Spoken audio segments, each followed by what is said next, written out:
And if our junior ROTC cadets are ready to go, we're going to post the colors. They look like they're in position. If you would all stand, if you can, as we post the colors. And again, from Hiram Johnson, I believe it's going to be high school, junior ROTC cadets under the command of Richard J. Busgen.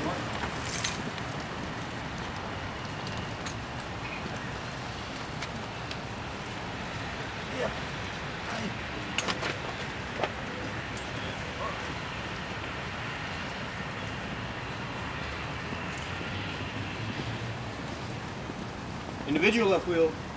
Mark.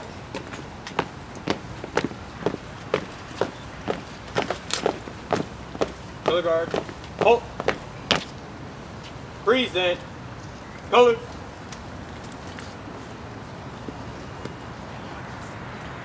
And now we will have the Pledge of Allegiance by Norma Von Doren, United States Navy, retired.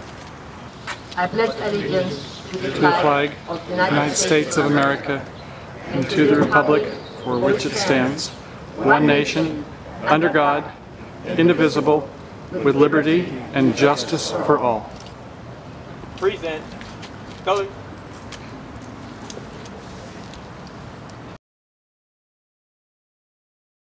Oh, say, can you see by the dawn's early light what so proudly we hailed at the twilight's last gleaming, whose broad stripes and bright stars through the perilous fight o'er the ramparts we watched were so gallantly streaming, and the rocket's red glare, the bombs bursting in air, gave proof through the night that our flag was still there.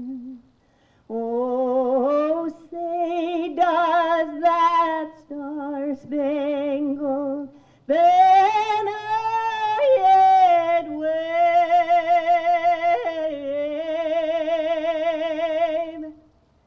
o'er the land of the free and the home of the brave? Special thank you to the Hiram Johnson Junior ROTC and of course to Diana Titus for an awesome rendition there of the national anthem. You may be seated, and let's bring up Ted Adams, Vietnam Veterans Administration 500. Come on over here, and you got a welcome to our vets, and welcome to you, sir. Welcome, veterans, family, and friends. I'm Ted Adams. I'm president of Chapter 500 of the Vietnam Vets of America, Sacramento chapter. At this time, I would like to have the following veterans please stand. As your war was called, please stand. World War II.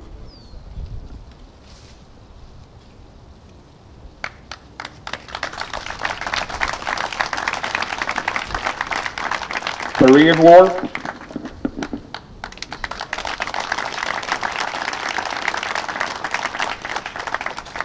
And the big one, Vietnam.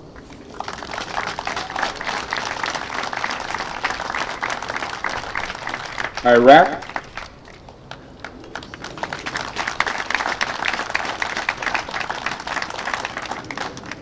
Afghanistan.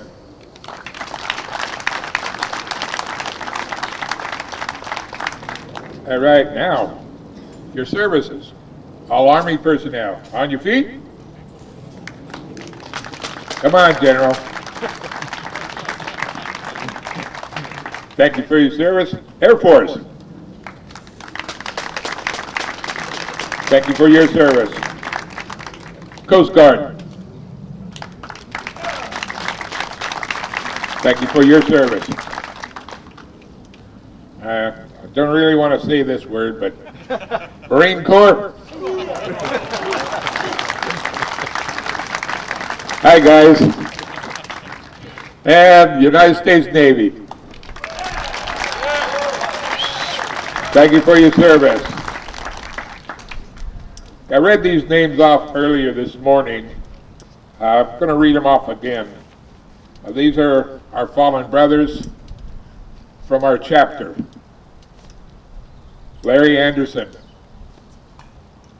George Picard, Leonard Cousin, Richard Duran, Russell Hazelwood, Alan Hansen, Michael Machine Gun Kelly, William Kemp, Colonel Kitchens, Larry Lambert, Orville Osborne, Roger Smith, Floyd Volker, Brigadier General Weir, and Bill Wolf. Again, I want to thank you all for being here, and veterans, welcome home.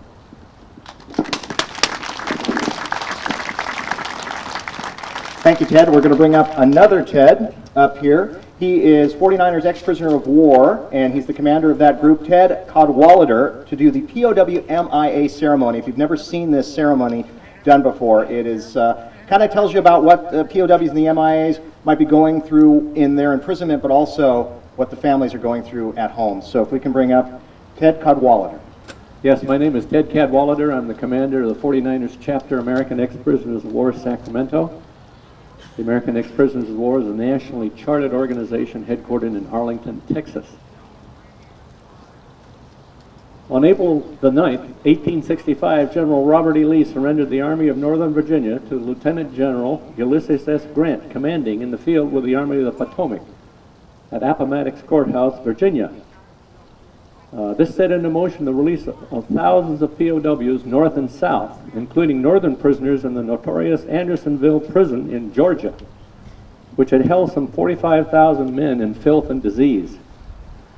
77 years later, on April the 9th, 1942, 70 years ago this year, Major General Edward King, United States Army, surrendered the Luzon force of some 75,000 Filipino American defenders of the Bataan Peninsula in the Philippine Islands. He surrendered to Japanese forces, the 14th Imperial Japanese Army. This initiated years of the most horrific treatment of POWs in American history, including the initial Bataan Death March. A survivor of the Death March and other Japanese death camps in the Philippines was Major William E. Dias, United States Army Air Forces, who along with several POWs escaped the Davao prison camp on Mindanao in the Philippines in 1943. Major Dias was brought back to the United States in 1943 and told by agents of this government not to tell his stories of POW atrocities in the Philippines. Major Dias wrote in August of 1943, and this is a quote, and notice the immediacy of the quote, quote, "If any American could sit down and conjure before his mind the most diabolical of nightmares, he might perhaps come close to it, but none who have not gone through it could possibly have any idea of the tortures and horror that these men are going through," unquote. We have a POW currently. His name is Sergeant Bo Bergdahl, United States Army. He's currently being held by the militant Haqqani network in the northwest frontier of Pakistan. He is our only known surviving American POW. Negotiations for his release are currently stalled. We ask you to please keep Sergeant Bo Bergdahl in your thoughts and prayers. He's been a POW now for approximately 3 years.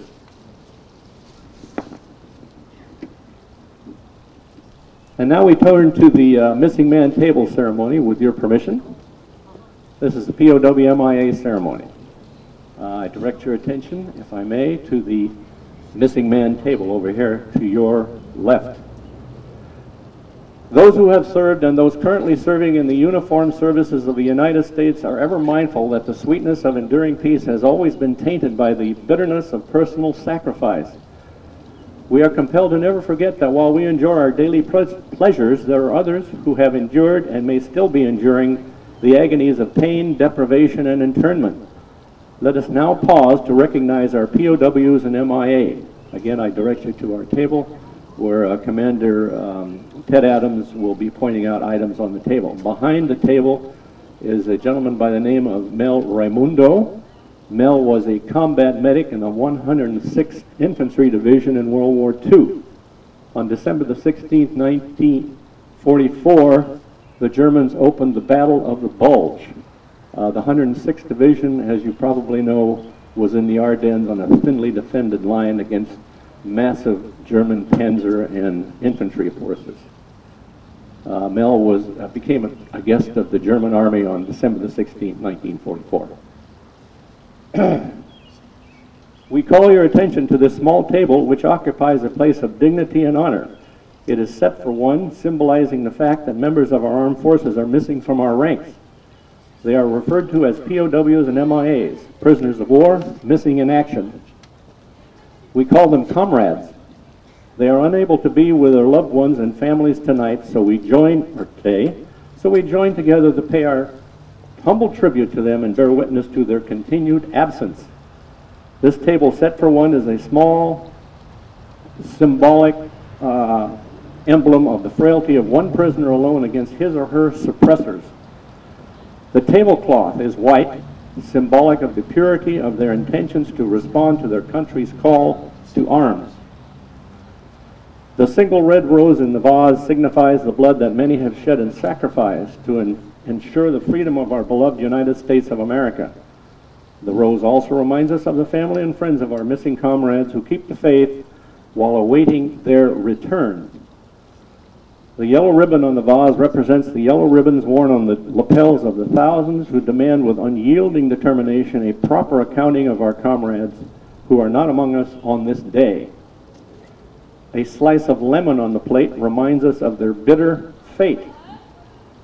The salt sprinkled on the plate reminds us of the countless fallen tears of families as they wait.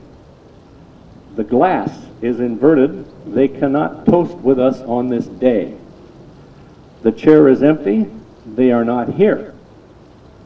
The candle is reminiscent of the light of hope which lives in our hearts to illuminate their way home, away from their captors to the open arms of a grateful nation. Let us pray to the Supreme Commander that all of our comrades will soon be back within our ranks. Let us remember and never forget their sacrifices. May God forever watch over them and protect them and their families. Thank you very much, and God bless the United States.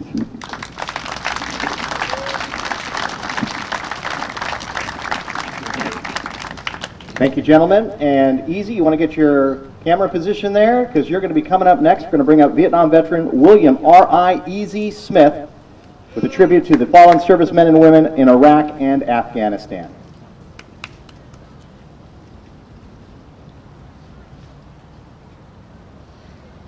He's got his camera set and ready to go.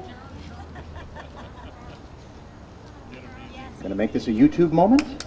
I want to no. Good to see you, my friend. Hang on a second. Can you flip it on? Okay.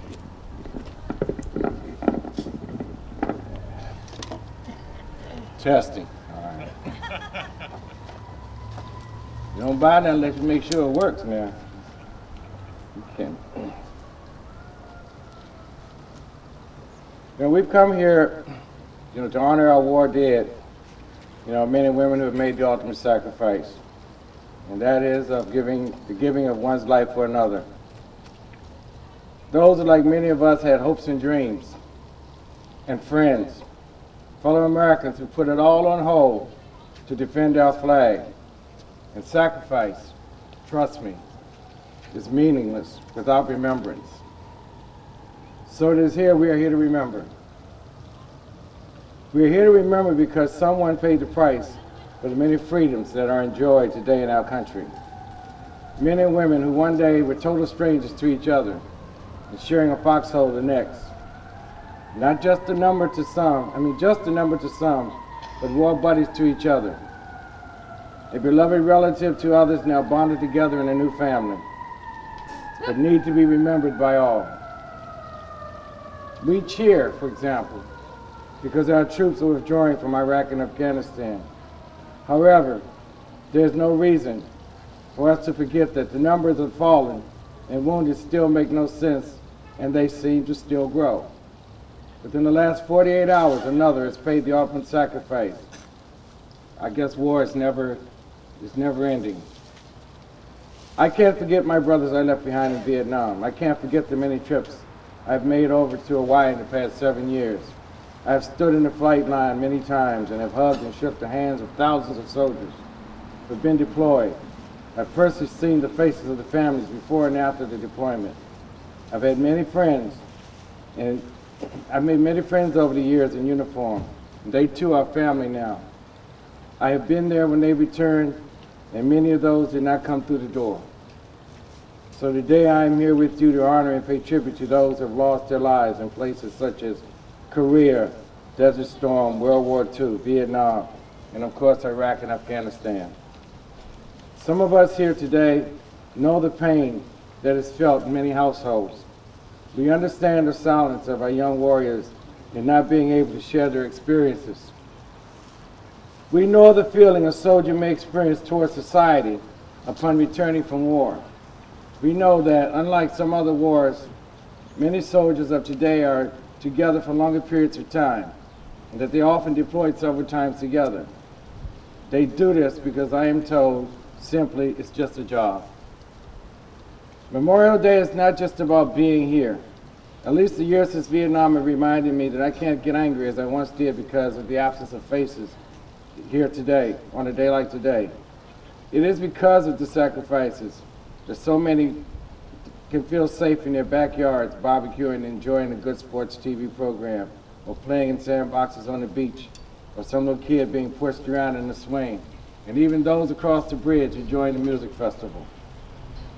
So, in the absence of some faces, we few gathered here today can be a reminder to the many that the freedoms they enjoy were paid for by the names inscribed on memorials visible and not visible, just like and around the world. They answered the call to duty when our freedom was threatened. So as you remember that it is not just a 3-day weekend. We who have been there know what our soldiers represent is not for nothing, that it does mean something. With that I say, enjoy the freedoms, but don't take them for granted. Remember, someone paid the price with his or her life. And I will continue to say until the day I die, when the soldiers return, show your gratitude and give a simple welcome home and thank you for your service. Don't make them wait 30 years. You may or may not understand the returning soldier, but realize he or she has been into a place where normal everyday living experiences in which they are accustomed to don't exist. Therefore, they need your support. They need to know that we care and that we are there for them. And it goes to the families too. Let them know they're not forgotten. Let us in unity take a moment and pause in remembrance for the men and women who so gallantly paid the price and still pay the price every day, giving some, giving all. I'm going to read you a little poem I wrote, I don't know, 5, 6, 15 years ago. It's called Change. Yesterday, to the tune of the rainy season, I didn't want to live, couldn't find one reason. Today I recall saying, what the F? After all, life really sucks. Yesterday emotion was just another word. To share my feelings was simply absurd. Yesterday my heart raced to the thundering rain. Today I walk through memory's pain. Yesterday for me was another country. Today I face fears that always haunt me. Yesterday my life was filled with shame. Today is goodbye to comrades, some not by name. Yesterday is triggered by terrifying sounds that stir up visions of far-off battlegrounds. Today memories are awakened of smoke-filled skies as I stare at the faces of those who died. Yesterday my life was near an end. Today I've seen places where I've been and the things I've done. Today to live is to have some fun, to survive without a gun. Yesterday I saw visions of loud bangs. At the blink of an eye, my heart skipped a beat. Life nearly passed me by. Today the visions of family and friends give new meaning for rebuilding begins. I got in touch with the pain buried so deep. I wanted to run, but I stayed and wept. Something new for me, these newfound tears. Something new for me, these awakened fears. Yesterday going to war never crossed my mind. Death is all I expected to find. Today I stand on familiar soil, replanting seeds of a life once soiled. Today new comrades are at my side, together, restoring self-pride. Yesterday, war was no game, as from everywhere we came.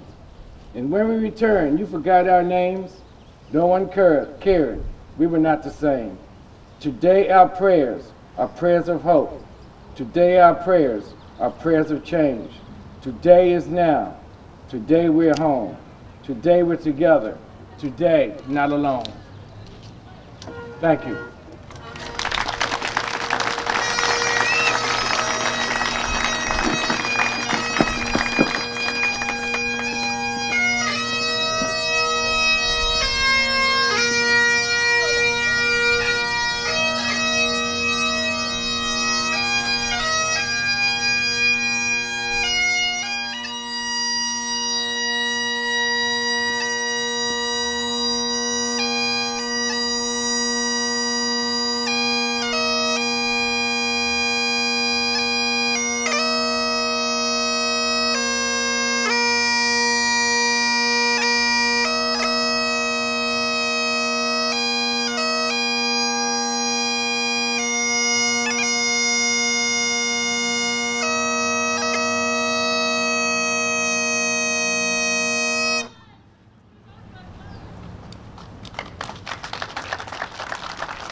You may be seated. Thank you. That's Chuck Jamison with the bagpipes, and again, Easy with a great speech. Thank you very much for coming up and doing that. Now, representing, because we're in front of the Vietnam Veterans Memorial, representing the Vietnamese community, we're going to bring up Tim Doe. Come on up here, and he's got a few great words. Here we go. Thank you very much. Honored to be here today to honor our men and women, 58,000 American soldiers for the Vietnamese War, especially over 5,000 California soldiers side by side fighting with our soldiers. Over 300,000 died for the war. War is not fun. War is not good. Everybody know that. That's why we're here every year. That's our duty. We have to tell our kid, our grandkid, and not just you and me here today. Bring back to memory. We have to memorize all those, what they died for, and what is our children going to have. Thank you very much.